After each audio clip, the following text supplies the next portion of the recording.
Ils laissent Barcelone dans leur sillage, direction Gibraltar puis Brest. Une fois le détroit franchi, les 6 bateaux de l'Istanbul Europa Race en auront terminé avec la Méditerranée.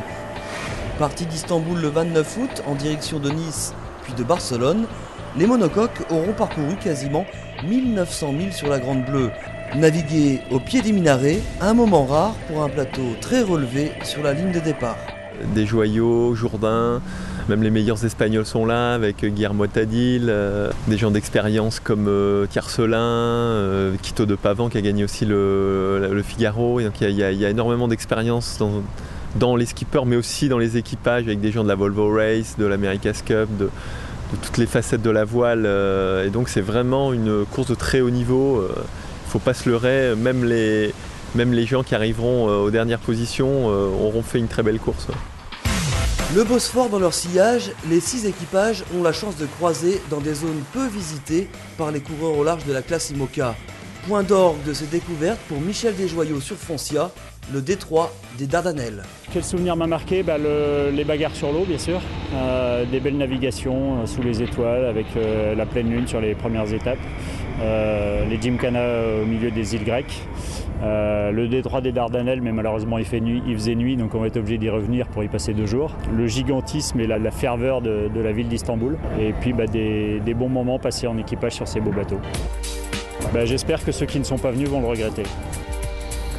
Des navigations à vue entre Foncia et Estreladam, l'équipage de Marc Tiercelin dans la pétole, la Méditerranée n'est pas un long fleuve tranquille.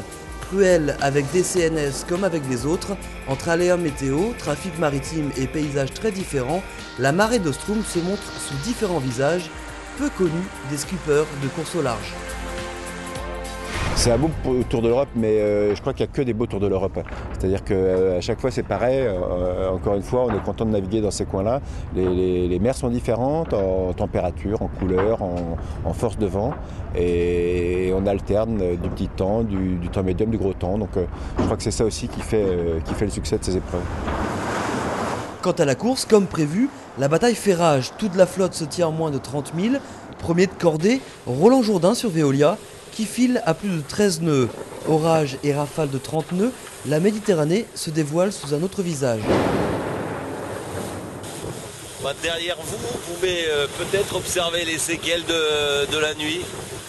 On ne sait pas si on en est sorti encore, mais en tous les cas, on a passé une belle nuit tumultueuse. Différentes configurations de voilures sous différents éclairages. Méditerranée, etc., etc. Vainqueur à Barcelone, Quito de Pavan et son nouvel équipier François Gabard se retrouvent en 4e position. Première nuit passée sous les orages et premier pépin à bord de Groupe Bell. On a quelques soucis d'électronique, on va dire. Alors on a le GPS qui marche, on a l'informatique qui marche, mais on n'a plus d'instruments et surtout on n'a plus de computers de quilles. On est un peu la tête dans le guidon et la boîte à outils. Ces prochaines heures s'annoncent donc cruciales pour la suite de la course.